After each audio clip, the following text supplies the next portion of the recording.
4 ટામેટા, medium gas ઉપર oil થોડું ગરમ થાય એટલે આપણે જે ટમાટોની પ્યુરી કરી હતી એ લઈએ, 1 ચમચી મીઠું અને સરસ ફેરવતા જઈએ. મીડિયમ ગેસ ઉપર આપણે એને સરસ ફેરવતા રહીએ કે જેથી ટમાટોની પ્યોરી કૂક થાય.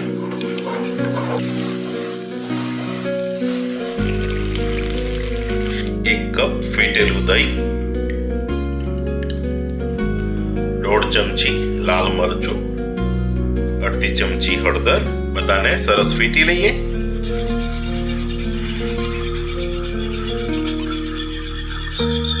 દહીંની લાલ મરચું અને હળદર સાથેની પેસ્ટ ધીમા ગેસ ઉપર આપણે એને ફેરવતા રહીએ કે જેથી આપણું દહીં ફાટે નહીં.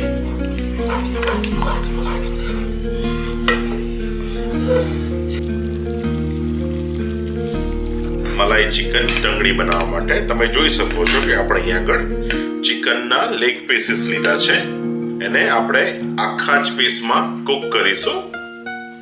એને આપણી ગ્રેવીમાં મૂકી દઈએ.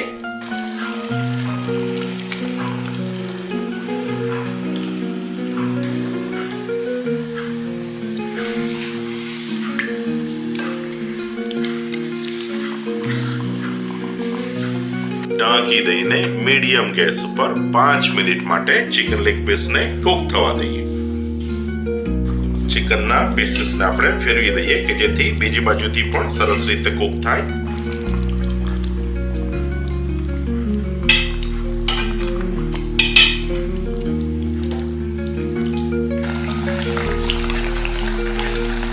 લીલા મરચાં કાપીને, 6 થી 7 કળીઓ લસણની, 1 મોટો ચમચો આદુ, થોડું પાણી, એની સરસ પેસ્ટ બનાવી દઈએ. પેસ્ટ રેડી છે. આદુ લસણ અને મરચાંની પેસ્ટ.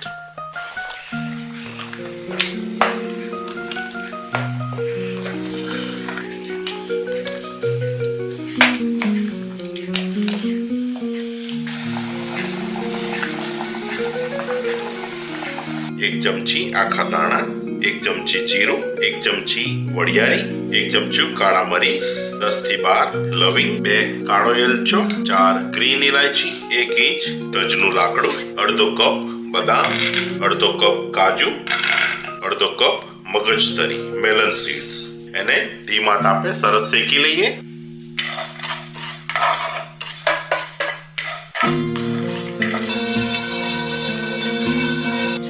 એક બાઉલમાં લઈ લઈએ. સરસ ઠંડુ થવા દઈએ. આખા મસાલાનો સરસ પાવડર રેડી છે. 10 મિનિટ થઈ ગઈ છે. આપણે જે આખા મસાલાનો ભૂકો બનાવી લીધો હતો એ લઈએ.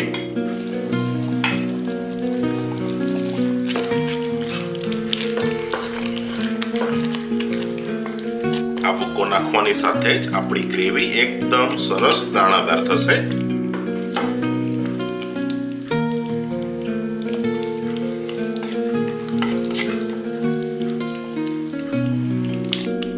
ઢાંકી દઈએ અને આ ચિકનને 1/2 કલાક સુધી એકદમ ધીમા તાપે કૂક થવા દઈએ. હાફ વે એક વખત આપણે એને ફેરવી દઈએ કે જેથી આપણો મસાલો નીચે ચોંટે નહીં.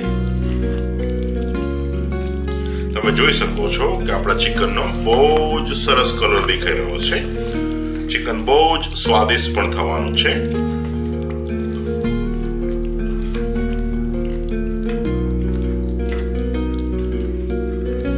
બીજી 15 મિનિટ્સ.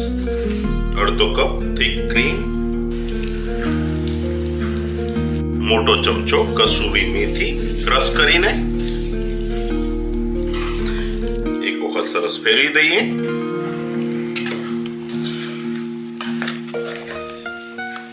તમે જોઈ શકો છો કે આપણા મલાઈ ચિકન ટંગડીની ગ્રેવી બહુ જ સરસ દેખાઈ રહી છે. પીસ પણ સરસ કૂક થઈ ગયા છે. ગ્રેવી એકદમ સરસ દાણાદાર દેખાઈ રહી છે. તો ચાલો આપણે એને ગરમ ગરમ સર્વ કરીએ.